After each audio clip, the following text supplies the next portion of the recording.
नमस्कार। आपका स्वागत है हमारे YouTube चैनल शिक्षा सखा पर। आज मैं लेकर आई हूँ कक्षा 8 बसंत भाग 3 चिट्ठियों की अनूठी दुनिया पाठ का सार, प्रश्नाभ्यास और बहुविकल्पीय प्रश्न उत्तर। तो चलिए सबसे पहले हम पाठ का सार करेंगे। लेखक पत्र की महत्ता बताते हैं कि आज का युग वैज्ञानिक युग है। मनुष्य के पास अनेक संचार के साधन हैं, फिर भी मनुष्य पत्रों का सहारा लेता है। वे कहते हैं इनके नाम भी भाषा के अनुसार अलग अलग हैं। तेलुगु में उत्तरम, कन्नड़ में कागद, संस्कृत में पत्र, उर्दू में खत, तमिल में कड़िद कहा जाता है। आज भी कई लोग अपने पुरखों के पत्र सहेज कर रखे हैं। हमारे सैनिक अपने घर वालों के पत्रों का इंतजार बड़ी बेसब्री से करते हैं। उन्होंने यह बताते हुए कहा है कि आज भी सिर्फ भारत में प्रतिदिन 4.5 करोड़ पत्र डाक में डाले जाते हैं। पंडित जवाहरलाल नेहरू ने भी पत्र के महत्व को माना है। लेखक कहते हैं कि 20वीं शताब्दी में पत्र केवल संचार का साधन ही नहीं अपितु एक कला मानी गई है। इसे पाठ्यक्रम का हिस्सा बनाया गया तथा कई पत्र लेखन प्रतियोगिताएं आयोजित की गईं। लेखक का मानना है कि इस संसार में कोई ऐसा मनुष्य नहीं होगा जिसने कभी किसी को पत्र न लिखा हो। पत्र सिर्फ एक संचार माध्यम ही नहीं है, ये मार्गदर्शन की भूमिका भी निभाते हैं। मोबाइल से प्राप्त SMS तो लोग मिटा देते हैं, परंतु पत्र हमेशा सहेज कर रखते हैं। आज भी संग्रहालय में महान हस्तियों के पत्र शोभा बने हुए हैं। महात्मा गांधी के पास पूरे विश्व से पत्र आते थे और वे उनका जवाब तुरंत लिख देते थे। रविंद्रनाथ टैगोर और महात्मा गांधी के पत्र व्यवहार को महात्मा और कवि के शीर्षक से प्रकाशित किया गया है। भारत में पत्र व्यवहार की परंपरा बहुत पुरानी है। सरकारी की अपेक्षा घरेलू पत्र मुख्य भूमिका निभाते हैं, क्योंकि ये आम लोगों को जोड़ने का काम करते हैं। चाहे गरीब हो या अमीर, सभी को अपने प्रियजनों से प्राप्त पत्र का इंतजार रहता है। गरीब बस्ती में तो मनी ऑर्डर लेकर आने वाले डाकिये को लोग देवता समझते हैं।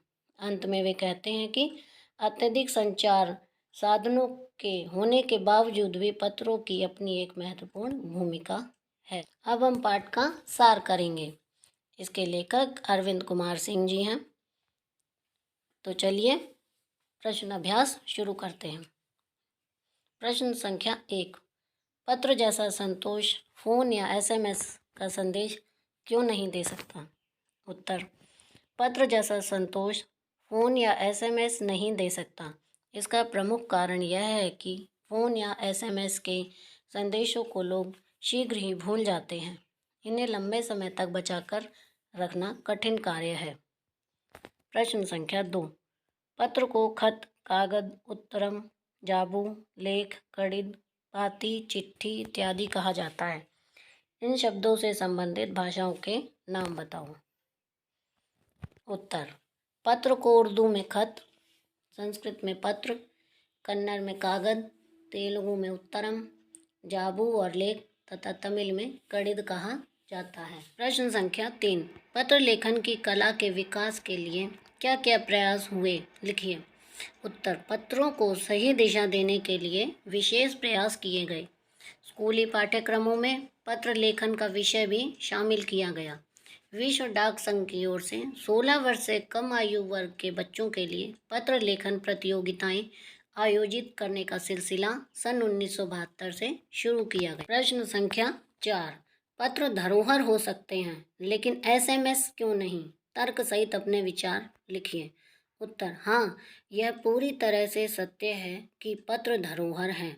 पत्र किसी दस्तावेज से कम नहीं हैं। आज पत्र अनेक संकलनों के रूप में देखे जा सकते हैं, जैसे पंत के 200 पत्र, बच्चन के नाम और निराला के पत्र आदि। पत्रों का यह संकलन धरोहर है, लेकिन SMS धरोहर नहीं हो सकते। इन्हें संभालना कठिन है, ये नष्ट हो सकते हैं। प्रश्न संख्या 5। क्या चिट्ठियों की जगह कभी फैक्स, ईमेल, टेलीफोन तथा मोबाइल ले सकते हैं? उत्तर, बड़े शहरों महानगरों में संचार माध्यम के तेज विकास से पत्र की आवाजाही प्रभावित हुई है। देहात में आज भी पत्रों का चलन है। फैक्स, ईमेल, टेलीफोन तथा मोबाइल ने पत्रों को तेजी से रोका है। ये सभी भविष्य में चिट्ठियों की जगह ले सकते हैं। अब हम बहुविकल्पीय प्रश्नोत्तर करेंगे। पहला प्रश्न, चिट्ठियों की अनूठी दुनिया पाठ के लेखक हैं अरविंद प्रसाद सिंह, अरविंद प्रकाश सिंह, अरविंद कुमार सिंह या अरविंद सिंह। उत्तर है ग, अरविंद कुमार सिंह। 2, पत्र जैसा क्या फ़ोन या एसएमएस से नहीं मिलता? संतोष, आराम, सुविधा या सहजता। उत्तर है क, संतोष। प्रश्न संख्या 3, मानव सभ्यता के विकास में किन्होंने अनूठी भूमिका निभाई है? एसएमएस ने, फ़ोन ने, कंप्यूटर ने या पत्र ने। उत्तर है पत्र ने। पत्र को तमिल में कहते हैं उत्तरम, कड़िद, कागद या खत। उत्तर है कड़िद। पत्र किन्हें प्रश्न संख्या 5, पत्र किन्हें सहेज कर रखते हैं? टिकटों को, कागजों को, यादों को या लिफाफों को। उत्तर है ग, यादों को। भारत में प्रतिदिन लगभग कितने करोड़ पत्र डाक में डाले जाते हैं? क, 3, 3.5, 4 या 4.5। उत्तर है घ, 4.5 करोड़। प्रश्न संख्या 7, अब टेलीफोन, वायरलेस और आगे रडार, दुनिया बदल रही है, यह कथन किसका है? महात्मा गांधी का, जवाहरलाल नेहरू का, इंदिरा गांधी का या लाल बहादुर शास्त्री का। उत्तर है ख, जवाहरलाल नेहरू का। प्रश्न संख्या 8, जवाहरलाल नेहरू ने यह कब कहा था कि हजारों सालों तक संचार का साधन केवल हरकारे रहे हैं? 1953 में, 1954 में, 1955 में या 1956 में। उत्तर है क, 1953 में। स्कूली पाठ्यक्रम में पत्र लेखन का विषय पत्र का क्या विकसित करने के लिए शामिल किया गया? बिक्री, लोकप्रियता, संस्कृति या गति। उत्तर है संस्कृति। प्रश्न संख्या 10, विश्व डाक संघ ने बच्चों के लिए पत्र लेखन प्रतियोगिता किस वर्ष प्रारंभ की थी?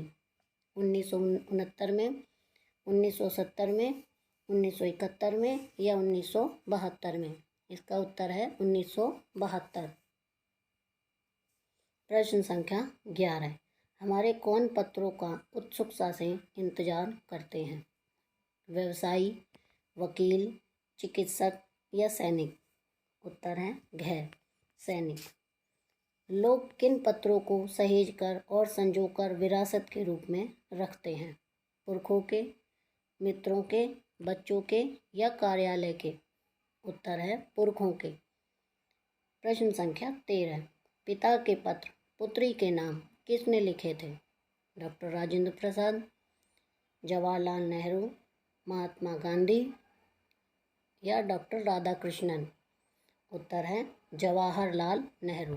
प्रश्न संख्या 14, लोगों ने किन के लिखे पत्रों को फ्रेम करके रखा है? जवाहरलाल नेहरू, प्रेमचंद, महात्मा गांधी या रविंद्रनाथ टैगोर।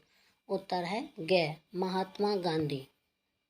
प्रश्न संख्या 15, महात्मा गांधी और रविंद्रनाथ टैगोर के बीच सन 1915 से 41 के बीच का पत्राचार किस नाम से प्रकाशित हुआ है? पत्र और पत्रोत्तर, नेता और कवि, राष्ट्रपिता और राष्ट्रकवि, महात्मा और कवि। इसका उत्तर है घ, महात्मा और कवि। ये यहाँ पर हमारा पूरा पाठ समाप्त हो गया है। इस पाठ में मैंने पाठ का सार, प्रश्न अभ्यास और बहुविकल्पीय प्रश्नोत्तर करवाए हैं। आशा है आपको मेरी वीडियो पसंद आई होगी। प्लीज़ मेरे चैनल को लाइक करें, शेयर करें और सब्सक्राइब करना ना भूलें। Thank you.